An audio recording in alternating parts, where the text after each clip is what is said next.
आरव दिल्ली का रहने वाला एक जुनूनी लड़का था। वह अपने YouTube चैनल को कामयाब बनाना चाहता था। टिकटॉक पर उसके लाखों फॉलोअर्स थे, लेकिन YouTube पर उसे वह सफलता नहीं मिल रही थी जिसके पीछे वह भाग रहा था। वह हर वीडियो पर लाखों व्यूज पाता था, मगर उसकी ख्वाहिश 1 करोड़ तक पहुंचने की थी। इसी चाह में वह तरह तरह के वीडियो बनाने लगा और आखिर में उसने ट्रैवल व्लॉगिंग करने का फैसला किया। वह अकेले ही अलग अलग जगहों पर जाता और वहां की जिंदगी को अपने कैमरे में कैद करता। एक दिन उसने उत्तराखंड जाने का प्लान बनाया। उसने अपने एक दोस्त से पूछा, यार तेरे इलाके में कोई ऐसी खास जगह है जो बहुत खूबसूरत हो पर ज्यादा मशहूर ना हो? मैं वहां जाकर रुकना चाहता हूं और ऐसी वीडियो बनाऊंगा कि लोग दंग रह जाएं। उसके दोस्त ने हल्द्वानी के पास एक छोटे से गांव के बारे में बताया जहां कुछ गेस्ट हाउस थे, मगर उस गांव के बारे में ज्यादा लोग नहीं जानते थे। आरव ने तुरंत एक प्राइवेट गाड़ी बुक की और अगले ही वीकेंड पर निकल पड़ा। शाम के करीब 7:30 पर आरव उस गांव के पास पहुंचा और गाड़ी को एक गेस्ट हाउस के सामने रुकवाया। वहां का माहौल बहुत अजीब था। बिल्डिंग के ऊपर एक पुराना आधा टूटा हुआ बोर्ड लगा था जिस पर शांति निवास लिखा था। तभी उसने देखा कि एक 70 साल का बूढ़ा आदमी तेजी से भागता हुआ उसकी तरफ आ रहा है। आरव ने उसे आवाज दी, अंकल रुकिए। बूढ़ा आदमी दूर से ही रुका और बोला, क्या काम है, जल्दी बोलो। आरव ने गेस्ट हाउस के बारे में पूछा तो उसने बताया कि वही इसका केयर टेकर है। जब आरव ने एक कमरा मांगा तो वह उसे रिसेप्शन में ले गया। एक दराज से उसने कमरा नंबर 6 की चाबी निकाली और आरव को थमाकर तुरंत भागने लगा। आरव ने पैसों के बारे में पूछा तो वह बोला, सुबह देख लेंगे, जो मन हो दे देना। और देखते ही देखते गायब हो गया। आरव हैरान रह गया। वह अकेला था, मोबाइल का नेटवर्क नहीं था और गाड़ी भी जा चुकी थी। उसके पास एक ही रास्ता था, कमरा नंबर 6 में जाना। कमरा नंबर 6 का दरवाजा जंग खाया हुआ था और उस पर कई महीनों की धूल जमी थी। अंदर का हाल तो और भी बुरा था। कमरा गंदगी से भरा था और बिस्तर इतना गंदा था कि उस पर बैठने की हिम्मत भी नहीं हो रही थी। आरव ने दिल में सोचा, मैं कहां आ गया? उसने बाहर जाकर बाकी कमरों को भी देखा, मगर सब पर ताला लगा हुआ था।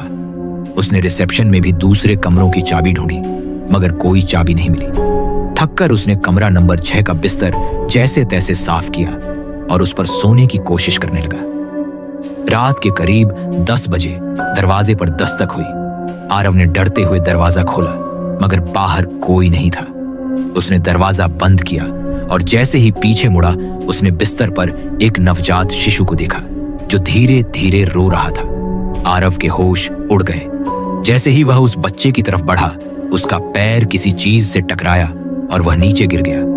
जब उसने दोबारा देखा तो बच्चा गायब हो चुका था, मगर उसके रोने की आवाज अब भी सुनाई दे रही थी।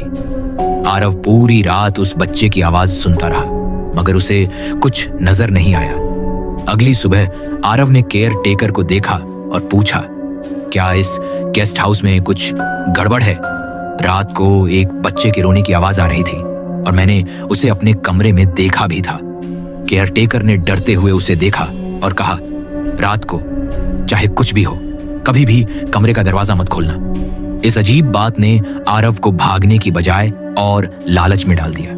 उसने सोचा कि अगर वह एक रात और रुका और अपने कैमरे में कोई अजीब हरकत रिकॉर्ड कर पाया तो वह रातों रात वायरल हो जाएगा। अगली रात आरव ने अपना कैमरा ऑन किया और कमरे का दरवाजा खोल दिया। बाहर कोई नहीं था, मगर जैसे ही वह एक कदम बाहर निकला, दरवाजा खुद ब खुद जोर से बंद हो गया।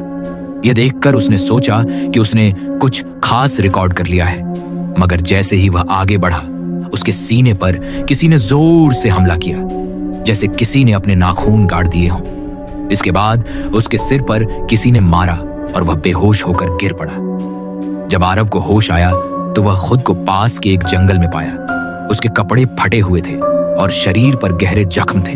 उसका कैमरा और मोबाइल गायब थे।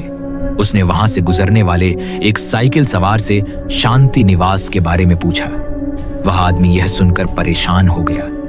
उसने आरव से उसकी हालत के बारे में पूछा और फिर उसे शांति निवास की खौफनाक कहानी सुनाई। उस आदमी ने बताया कि 1952 में डॉक्टर राजेंद्र वर्मा नाम के एक अमीर आदमी ने अपनी पत्नी के साथ इस घर में रहना शुरू किया था। उनकी कोई औलाद नहीं थी, जिसकी वजह से उनकी पत्नी पागल हो गई थी। वह आसपास के बच्चों को पकड़कर कमरा नंबर 6 में बंद कर देती थी और उन्हें अपना बच्चा कहती थी। एक दिन डॉक्टर ने उसे एक अनदेखे बच्चे से बातें करते हुए पाया। वह समझ गया कि उसकी पत्नी का दिमागी संतुलन पूरी तरह बिगड़ चुका है। जब वह बाहर से मदद लेने गया तो लौटने पर उसे अपनी पत्नी की लाश मिली, जिसने अपनी कलाई काटकर आत्महत्या कर ली थी। उस आदमी ने बताया कि डॉक्टर की पत्नी की आत्मा आज भी उसी कमरा नंबर 6 में भटकती है। जब भी कोई उस कमरे में आता है, वह आत्मा उसे अपना बच्चा समझती है और अगर वह दरवाजा खोलकर बाहर जाने की कोशिश करे तो वह आत्मा उसे भागता हुआ देखकर उस पर हमला कर देती है। यह सुनकर आरव को एहसास हुआ कि वह मौत के मुंह से वापस आया है। उसने तुरंत अपना बैग उठाया और हमेशा के लिए वहां से निकल गया।